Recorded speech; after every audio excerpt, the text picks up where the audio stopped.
Muito obrigado, meu lindão. E eu creio que o Senhor vai continuar fazendo infinitamente mais. Livro do profeta Jeremias, capítulo 40. Você vai ter a oportunidade de ter a projeção aqui no telão, a partir do versículo 1. Jeremias 40, do versículo 1 até o versículo 6. Eu quero glorificar o Senhor por todas as bênçãos que Ele tem realizado na minha, na sua vida. E cremos que não sairemos aqui da mesma maneira que nós entramos, amém? Temos ali também o nosso querido pastor Daniel, esse lindão que vai orar no final, amém, meu príncipe? Ele fica escondidinho ali, mas quando as luzes acenderam eu pude vê-lo.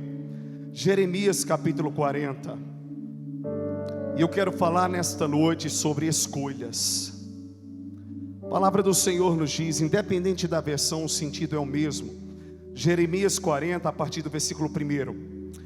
O Senhor dirigiu a palavra a Jeremias depois que o comandante da guarda imperial, Nebuzaradã, o libertou em Ramá. Ele tinha encontrado Jeremias acorrentado no meio de todos os cativos de Jerusalém e de Judá, que estavam sendo levados para o exílio babilônico. Quando o comandante da guarda encontrou Jeremias, disse-lhe: foi o Senhor, o seu Deus, que determinou esta desgraça para este lugar. Agora o Senhor cumpriu e fez o que tinha prometido. Tudo isso aconteceu porque vocês pecaram contra o Senhor e não lhe obedeceram. Mas hoje eu te liberto, ou liberto das correntes que prendem as suas mãos. Se você quiser, venha comigo para a Babilônia e cuidarei de você. Se porém não quiser, pode ficar. Veja, toda esta terra está diante de você. Vá para onde você achar melhor. Contudo, antes de Jeremias se virar ali para o filho de Aiquim, neto de Safã, a quem o rei da Babilônia nomeou governador sobre as cidades de Judá, e viva com ele entre o povo, ou vá para qualquer outro lugar que desejar. Voltando aqui, volte a Gedalias, filho de Aiquim, neto de Safã, a quem o rei da Babilônia determinou governador sobre as cidades de Judá, e viva com ele entre o povo, e vá para qualquer outro lugar que desejar. Então o comandante lhe deu provisões e um presente e o deixou partir. Jeremias foi a Gedalias, filho de Aiquim, em Mispa, e permaneceu com ele entre o povo que foi deixado na terra de Judá. Só até aqui. Curve a sua cabeça, feche os seus olhos. Eu quero orar por você mais uma vez, meu Deus. Muito obrigado pela tua presença neste lugar. Muito obrigado por cada vida, cada pessoa, Pai, que está aqui nessa tarde e noite. Eu tenho certeza, Pai, que não são pessoas que não tinham o que fazer. Elas poderiam até ter feito outras escolhas, mas escolheram estar diante do teu altar, Senhor, no centro da tua vontade, hoje na tua casa. Como disse Davi, mais vale um dia em teus átrios do que 1000 fora deles. Então, em nome de Jesus, Senhor, honra mais uma vez a tua palavra. Que não seja nada de mim mesmo, mas do Senhor, que eu diminua e que o Senhor cresça. E que vidas sejam edificadas pelo teu poder, que haja libertação, restauração, restituição para a glória do teu nome, em nome de Jesus, amém, aleluia. Se você crê que Deus é aquele que fala e passeia entre nós e habita em nós, aplauda fortemente o seu nome, oh glória. Meus lindos, é muito desafiador para nós tomarmos escolhas, e eu quero ser o mais direto possível, quando nós não temos nenhuma perspectiva de qual é a melhor ou a pior escolha. Eu estou falando isso de maneira abrangente. Eu estou falando de escolha, com quem vai casar, onde vai congregar, com o que vai trabalhar, onde vai trabalhar, o que vai fazer, como é que vai ser sua organização naquele dia, quais serão as suas prioridades. onde vai malhar, que ministério segundo o dom que o Senhor te deu você vai desenvolver, quais são os amigos que você deseja se aproximar e investir mais. De um modo geral, eu quero falar sobre escolhas. E até em escolhermos estar diante do Senhor, orando, adorando. Mas existem escolhas que já estão no nosso rosto e aos nossos olhos, muito claras, que são as melhores escolhas. Tudo bem que nós não temos o poder de determinarmos o futuro, nem de sabermos aquilo que vai acontecer lá na frente. Você tem um vislumbre, talvez, que um ponto de comércio ele seja muito bom, porque ele é muito popular, passa muita gente, aí você vai e aluga aquele ponto. Você encontra uma moça ou um rapaz que traz não apenas uma identificação ali em relação ao estereótipo que você acha bonito ou bonita, mas que traz uma identificação de caráter. Essa pessoa ela é descontraída como eu sou, ela é mais caseira como eu sou, ele é mais pacato como eu sou. Então talvez seja a pessoa que Deus está mandando para a minha vida. E nós começamos a ter alguns sinais. Eu fui naquela igreja, eu gostei, me senti acolhida por sinal, abrindo aspas aqui, e também aqui já depois fechando. Meus lindos visitantes, é muita coisa para a gente esquece. Sejam muito bem-vindos, você que nos visita pela primeira vez. Depois eu quero ter a alegria de abraçá-los na porta, tá certo? Voltando, então de repente existem escolhas que nós já temos um vislumbre de que elas são as melhores escolhas. Eu gostei daquela igreja, eu gostei do pastor, fui bem acolhido, bem acolhida, é lá que eu quero ficar.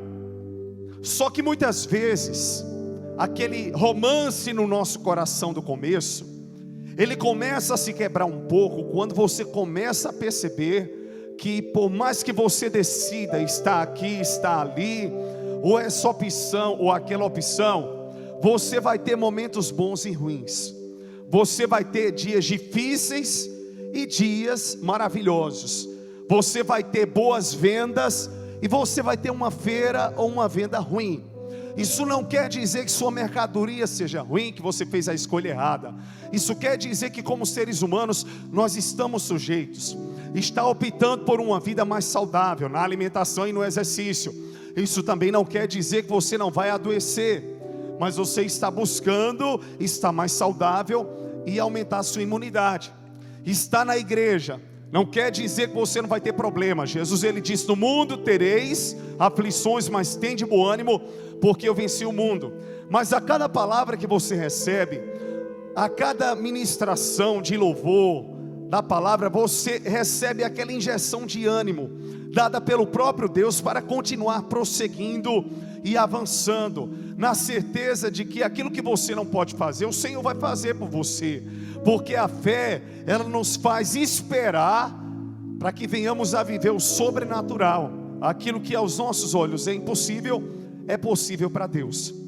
Então de repente, Jeremias, o profeta Jeremias, ele foi chamado por Deus muito jovem, aproximadamente com 17 anos, inexperiente por causa da idade, mas ao mesmo tempo submisso a Deus, de uma raiz profética. É tanto que no começo ele diz, quando o Senhor chama ele, no capítulo 1, Senhor, eu não passo de uma criança, quem vai me ouvir? Quem vai dar crédito a um adolescente? Em outras palavras, para poder contextualizar para você aqui, e o Senhor disse: abra sua boca, porque desde o ventre eu te escolhi, e as nações eu te consagrei por profeta. Está vendo essa vara de amendoeira? Porque ele foi chamado por Deus em um lugar deserto, onde existia uma árvore, uma vara de amendoeira, e ele disse: estou vendo, está na minha frente, pronto. Assim como você vê a vara de amendoeira, assim é a minha palavra que sairá da tua boca, ela cumprirá o seu propósito. Aí o Senhor diz no capítulo 1, versículo 18: pelejarão contra ti, mas não prevalecerão, porque eu sou Deus para te livrar. A Bíblia mostra Jeremias como sendo o profeta também do Espírito Santo, porque ele falou muito sobre o Espírito, assim como Ezequias também, e Ezequiel. Eu quero colocar tanto o rei como o profeta. Então, de repente, Jeremias também tinha na sua característica ser o profeta chorão. Isso quer dizer que ele era um homem melancólico, mas era um melancólico ousado, porque ele pegou uma fase da nação de Israel, onde o povo estava pervertido, tinha se desviado dos caminhos do Senhor. Então ele abria a boca para falar a verdade, e não é todo mundo que quer ouvir a verdade, não são todos que querem ser corrigidos. E a dificuldade que ele sentiu foi essa. Ele disse: Senhor, como me ouvirão? Como é que eu vou falar? E o Senhor disse: eu vou te respaldar. E é interessante que, pelo contexto histórico, muitas coisas que Jeremias profetizou, ele não estava vivo para ver o cumprimento da promessa. Por exemplo, ele profetizou que após 70 anos, os cativos da Babilônia, eles voltariam e seriam restaurados em Judá. Mas ele morreu antes desse acontecimento. Ele viveu durante um tempo de muitos desafios e desgraças. Então ele fala sobre o vaso quebrado nas mãos do oleiro. O Senhor ensina sobre a casa do oleiro. O Senhor mostra a condição de Israel. Ele pega também o período do rei Zedequias, que era um rei ímpio, sabe, que se curvava diante daqueles que vinham, tramaram contra Jeremias, e o rei assinou embaixo. Depois alguém quis salvar, que foi um oficial do rei, Ebed-Meleque, ali a Jeremias, o rei também assinou embaixo. O rei não tinha uma posição firme, ele se curvava diante daquilo que era conveniente para ele. Então Jeremias, ele viveu em meio às guerras e ao sofrimento. Ele viu quando, por causa do pecado dos filhos de Israel, os caldeus, eles invadiram, e os babilônicos, a Judá e a Jerusalém. E ali destruíram os muros, queimaram os portões, acabaram com as casas. É quando nós vemos a história de Neemias, que foi aquele que Deus levantou para reconstruir os muros, e Esdras, que Deus levantou como sacerdote para reedificar o templo. Mas Jeremias, ele estava vivendo uma fase muito difícil. Foi lançado em uma cisterna, foi preso. Então, de repente, todos sabiam quem era Jeremias, por sinal o rei Nabucodonosor, rei da Babilônia. Sabiam que de fato ele era profeta, e todos sabiam que Deus estava permitindo que o exército inimigo da Babilônia se levantasse, inimigo entre aspas, contra o povo de Israel, por causa do pecado do povo, porque o povo não estava se submetendo ao Senhor. Então o rei da Babilônia, ele tomou uma decisão. Ele disse ao comandante: vá até Judá, traga os cativos para a Babilônia, e quanto a Jeremias, liberte ele e deixe ele à vontade. Se ele quiser ficar, deixe ele à vontade. Então, quando eles estão no meio do caminho, Jeremias já tinha sido liberto, porque ele estava preso no pátio da guarda, mas ele ainda estava com as mãos acorrentadas. E diz a palavra que o comandante chegou para ele e disse: olha, eu libertei você do pátio da guarda, vou libertar também as suas mãos. Tudo isso aconteceu porque vocês... Porém, o comandante dizia isso, mas ele sabia, tanto ele, o comandante, como o rei, da integridade do coração de Jeremias, de que ele estava pagando um preço por causa dos outros, não por causa de algo que ele mesmo tinha feito. Aí diz a palavra que o comandante chega para ele e diz: olha, tudo isso aconteceu porque vocês pecaram, vocês desobedeceram ao Senhor.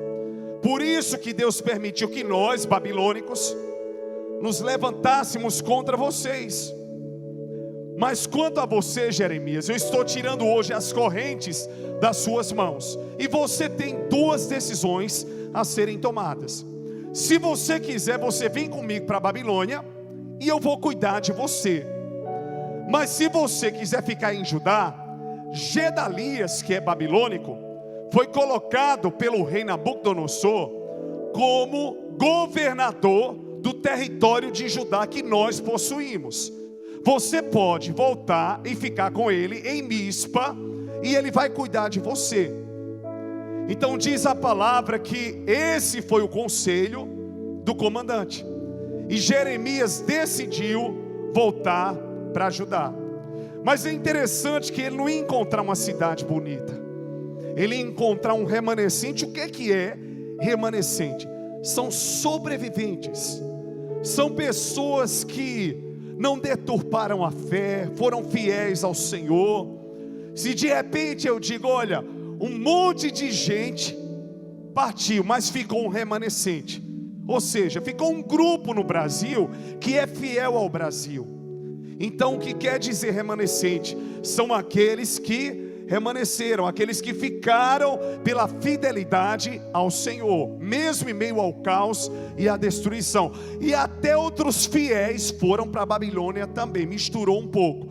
Porque naquela ocasião foi Daniel, foi Sadraque, Mesaque e Abednego, onde eles tinham outro nome em Judá, e lá na Babilônia eles tiveram o seu nome mudado. Então Jeremias, ele tinha duas decisões a tomar. Qual delas vai ser melhor? Ser um escravo na Babilônia, ser um exilado e ser bem tratado e cuidado, ou permanecer em uma cidade destruída, queimada, com muitos que eu conheço, e ser livre? Ele seria cuidado por Gedalias? Seria, mas ele iria viver em meio à destruição. Agora o que eu vou falar é muito forte. Diga assim para o seu irmão, diga: existem lugares que não foram destruídos como a Babilônia, estão lindos e perfeitos. Se você quiser, não vai faltar comida, você vai ser bem cuidado e você vai ficar lá. Porém você vai ser um escravo. Se você decidir ficar em Judá, a cidade está destruída. Fala para o seu irmão: não tem luxo, não tem beleza, não tem formosura. Diga: mas você será livre e não um escravo. Qual a sua escolha? Eu agora vou começar a pregar e eu queria que você aplaudisse o nome do Senhor Jesus. Amém? Qual o preço da nossa liberdade?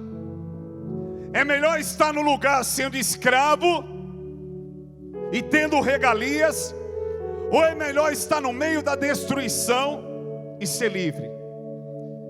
Quem não pode estar destruído é você.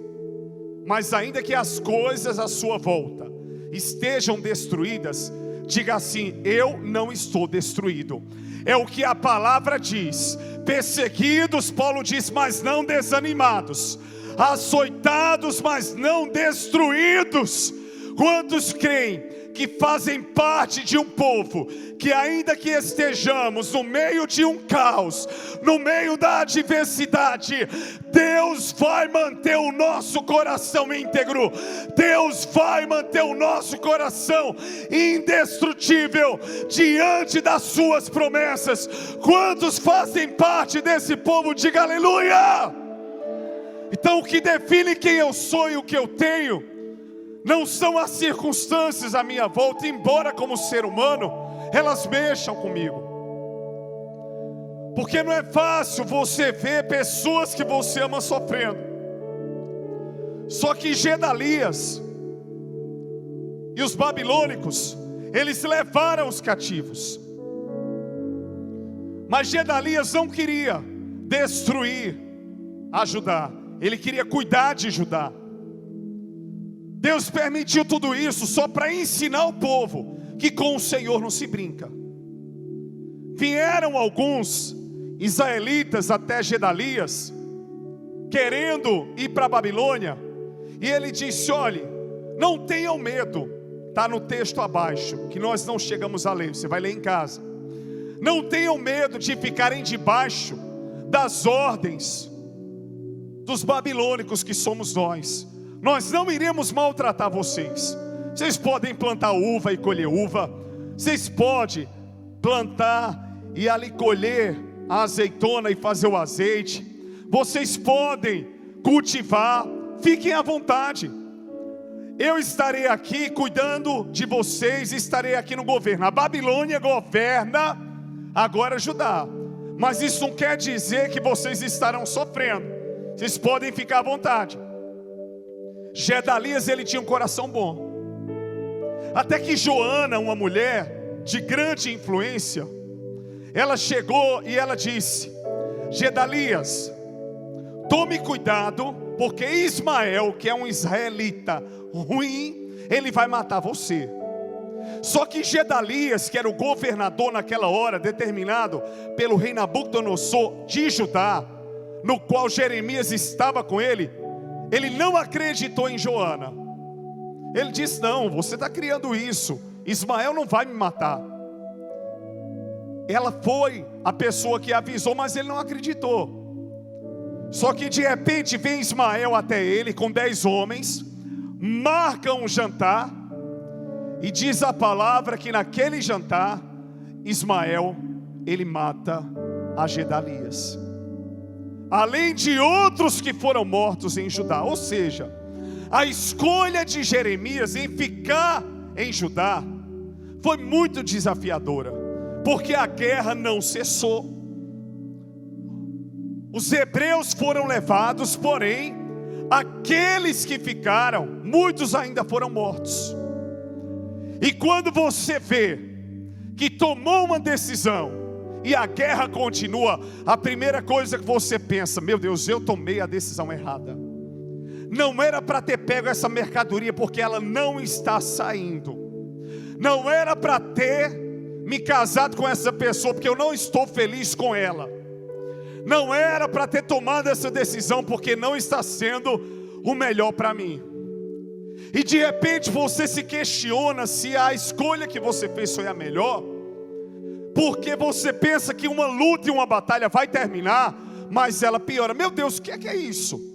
Eu não estava na igreja, parece que as coisas estavam melhores. Eu agora entrei na igreja, busco ao Senhor e parece que as coisas pioraram. Mas diga assim para o seu irmão, diga: quando você escolhe ser livre, todos são tocados, menos você. Muitos foram mortos, ainda após a invasão dos babilônicos. Porém, Jeremias não foi tocado durante o momento de batalha que continuou. Eu quero dizer uma coisa para você: decida e escolha ser livre diante da presença de Deus. Não aceite mais caminhar debaixo de um jugo opressor. Mesmo que digam a você, quando você trabalhava com isso que era errado, você era mais feliz, você tinha mais posses. Quando você decidiu chegar na igreja, servir na igreja, tudo piorou. Mas você vai declarar para você mesmo: eu escolhi o que Deus tem para mim. Eu não estou olhando nem para a prata, nem para o ouro. Eu estou olhando para o tesouro mais precioso da minha vida, Jesus Cristo de Nazaré. Quantos creem que é desse jeito? Diga aleluia. Primeiro princípio: como é que eu sei que eu estou fazendo uma escolha certa? Porque você está escolhendo ser livre. Às vezes você é cativo de um sentimento, você é cativa de um passado, e tem aquele dia que você toma uma decisão: eu vou perdoar, eu vou fazer a escolha de amar, eu vou fazer a escolha de permanecer na igreja. Eu não quero estar flutuando, nem voando de canto em canto. Eu quero firmar as minhas estacas. Primeira decisão a ser tomada é ser livre. Não é livre para pecar, não é livre para ficar condenando os outros, culpando os outros. Quando você não perdoa, você é escravo de você mesmo. A pessoa não perdoada, ela está lá vivendo a vida dela, e você está com as memórias. E se também você errou, chegue e peça perdão, e não apenas peça, mas mude de atitudes, porque como a fé sem obras é morta, o arrependimento sem frutos, ele não é arrependimento, é convencimento. Qual que é a diferença? Eu reconheço que errei, mas eu não quero mudar. O arrependimento não, ele diz assim: eu errei e eu quero mudar. O que eu pratiquei, o que eu fazia, o que eu falava, eu não quero mais fazer. Quantos estão entendendo aqui? Diga glória a Deus.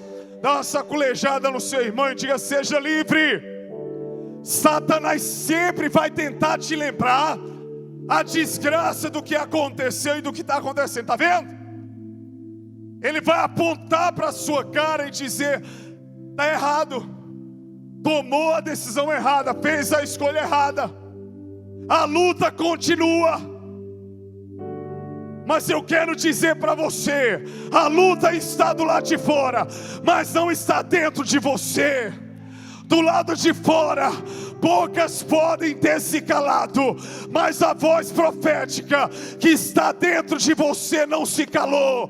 Do lado de fora, muitos podem ter morrido, como muitos aqui foram mortos e lançados em uma cisterna, mas o próprio Deus um dia tirou Jeremias da cisterna. Quantos creem que quando nós tomamos a decisão certa, ainda que tudo seja contrário, Deus vai nos preservar à sombra das suas asas? Diga aleluia. Então, de repente, Jeremias escolhe pela liberdade. Ele estava vendo a morte de todos. Gedalias morreu, foi morto, mas ele continuou vivo. E muitas vezes você vai ter que ver na sua história pessoas que morreram, e você tem que prosseguir sem elas. E eu não estou falando de morte literal. Eu estou dizendo de um sócio que um dia sonhou com você e ele ficou para trás, você continuou sonhando. Estou falando de uma pessoa que estava com você e ela desistiu e você continuou perseverando. Eu estou dizendo que de última hora um grupo disse que vinha com você para a igreja, e eu não estou julgando porque não vieram, mas eu estou dizendo que mesmo que eles não pudessem vir, ou se não vieram, você veio e está aqui nessa noite. Fala para o seu irmão, diga: você está aqui nessa noite. Diga: você escolheu a boa parte. Você crê que é desse jeito? Muitas vezes a gente tem que prosseguir com a dor de vermos pessoas que nós gostamos não caminhando conosco. Estava ontem conversando com um amigo, com 26 anos de conversão, e eu tenho 23 anos de ministério, onde eu já cuidava de pessoas. E ele me fez lembrar: pastor, lembra de A, B, C, olha, fulano está no mundo, fulano está assim, fez seminário com a gente pensou que seria pastor, pregava, cantava, fazia isso, e com tristeza nós começamos a recordar pessoas que poderiam hoje estar profundamente imergidas em Deus, mas não estão, estão perdidas, estão no mundo, estão com as suas famílias destruídas. E eu disse: Deus, eu lamento, eu oro por elas, mas eu te glorifico, porque eu não sou melhor do que elas, mas o Senhor me fez estar firme até aqui, e eu quero chegar naquele último dia, abrir as minhas mãos e dizer: Senhor, está aqui a multiplicação do que o Senhor me entregou.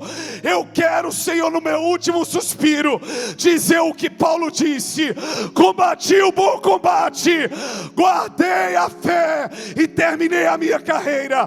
Quantos creem que vai ser desse jeito? Diga aleluia. E às vezes a gente tem que prosseguir.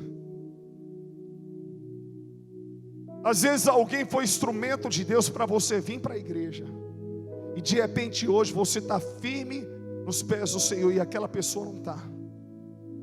A esposa apontou a igreja para o marido para a esposa, mas hoje quem só vem ou é ela ou é ele.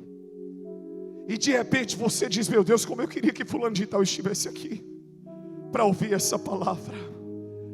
Deixe que dos seus cuidará o Senhor. Mas continue firme. Fala para o seu irmão: continua firme. Jeremias não decidiu sair de Judá porque as mortes continuaram. Ele entendia que Deus tinha um propósito com ele naquele lugar. E ele fala de restauração. Aqui nós não seguimos a cronologia, mas quando o povo estava chorando, quando o povo estava com o coração apertado, Jeremias se levanta como voz profética e diz: assim diz o Senhor, eu é que bem sei os pensamentos que tenho ao vosso respeito, diz o Senhor, pensamentos de paz e não de mal, para vos dar o fim que desejais. Diga para o seu irmão, diga: Deus tem planos de paz. Não, para tudo.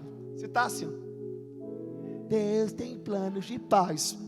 Endireite-se na cadeira, vamos lá. Bota para torar, olha para o seu irmão e diga: Deus tem planos de paz. Se alguém falasse aguarda assim comigo, eu ia dizer: vá comer que você está fraco.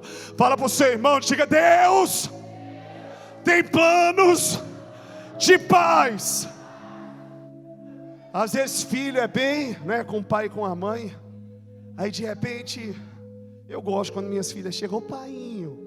Aquela vozinha, uma já de 15, outra de 12, que parece que tem 6 anos. Lá fora não, já falam como adolescente, eu acho lindo. Mas tem hora que a conversa é firme, eu digo: fale normal. Como, painho? Normal, como você vai? Quero conversar normal com você. Por quê? Porque quando a conversa é séria, é pegada, eu quero a voz original. Eu não quero manha pra cima de mim para me convencer, não. Diga para o seu irmão, diga: vai para cima com tudo. Amém? Se é para viver o que Deus tem para você, então faça valer a pena cada respirar, cada passo que você dá, porque a unção de Deus te respaldará. Ele fez a escolha de ficar em Judá, mesmo em meio à destruição. A cisterna que um dia ele foi lançado virou uma sepultura onde os mortos eram jogados lá. Uma tristeza. Gedalias foi jogado lá. Os homens que Ismael matava eram jogados lá. Mas um dia Jeremias esteve nessa cisterna. E essa cisterna ficou conhecida em todo o território como lugar de morte. E quando você faz as suas escolhas em Deus, Deus te tira do lugar de morte, da sepultura. Ainda que aquele lugar seja uma sepultura para os outros, não será para você. Fala assim, diga: não será para mim.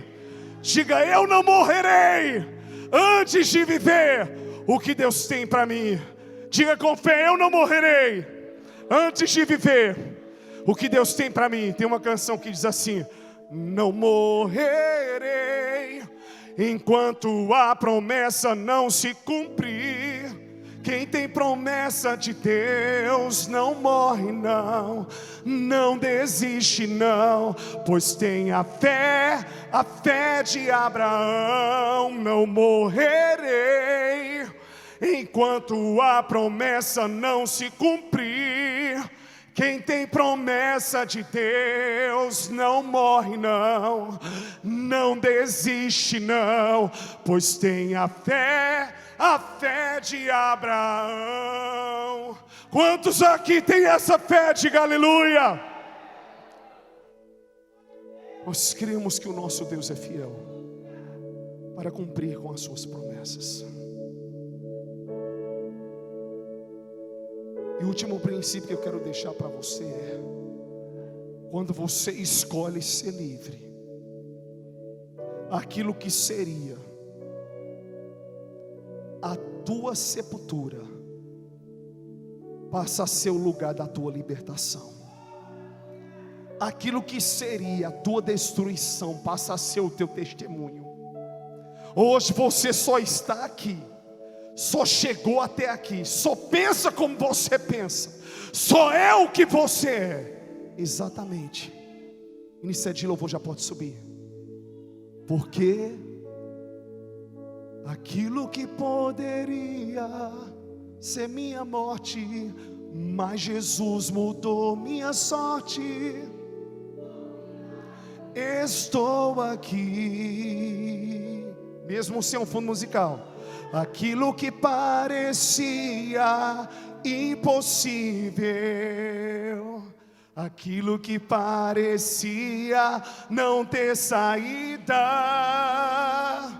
aquilo que parecia ser minha morte, mas Jesus mudou minha sorte. Sou milagre, estou aqui. Mais uma vez, vamos lá. Aquilo que parecia impossível, aquilo que parecia não ter saída, aquilo que parecia ser minha morte, mas Jesus mudou minha sorte. Sou um milagre, estou aqui. Usa-me, cante. Teu milagre, usa-me, ó filho de Davi. Nem sei se a letra é assim, mas eu acho que é. Usa-me. A imagem, né? Como é que é agora? Usa-me, ó filho de Davi, é. Ó filho de Davi, usa-me, levanta a mão. Usa-me, sou o teu milagre. Pode deixar, tá fora, eu acho que tá fora, né? Tá? E pronto. Usa, a gente vai terminar agora, vocês vão puxar. Eu sou a tua imagem, usa-me, ó filho de Davi. Eu quero só mostrar para você algo que um dia Deus me deu em um momento muito difícil. A capela, os meninos não precisam acompanhar, mas eu estava vindo do Recife, e Deus gerou uma canção no meu coração, e de repente naquela hora eu falei: Senhor, me coloca em teus braços, em teu colo, e me faz descansar. E eu vou cantar apenas um pedacinho dela, que diz assim: quando sento em tua mesa, posso me alimentar, contemplar a grandeza que tu podes mostrar. Quando bebo em tua fonte, posso me saciar, desfrutar das riquezas que tu podes me dar. Sim, leva-me para perto de ti, para sentir o teu coração. Eu não quero estar longe, faz-me ouvir tua canção. Quando a noite fria chegar e o inverno me alcançar, tu virás me aquecer, e outra vez em teu colo eu vou adormecer. Eu cantei para o Senhor, e Deus me fez dormir, me deu um sonho profético. E quando eu estava vindo do Recife, foi a primeira vez que no meu cochilo eu sonhei, eu e você, nós, aqui nesse ambiente da Rua da Má Fama. Amém? Deus é fiel. Fala para o seu irmão, diga: Deus é fiel. E você está na Rua da Boa Fama. Fique de pé no seu lugar. Se você decidiu por ser livre, aleluia. Aquilo que seria a tua sepultura apenas é um lugar de testemunho de que você nem morreu, nem foi jogado lá. Vamos adorar o Senhor. Pastor Daniel, vem cá orar por nós. Aleluia, aleluia, aleluia.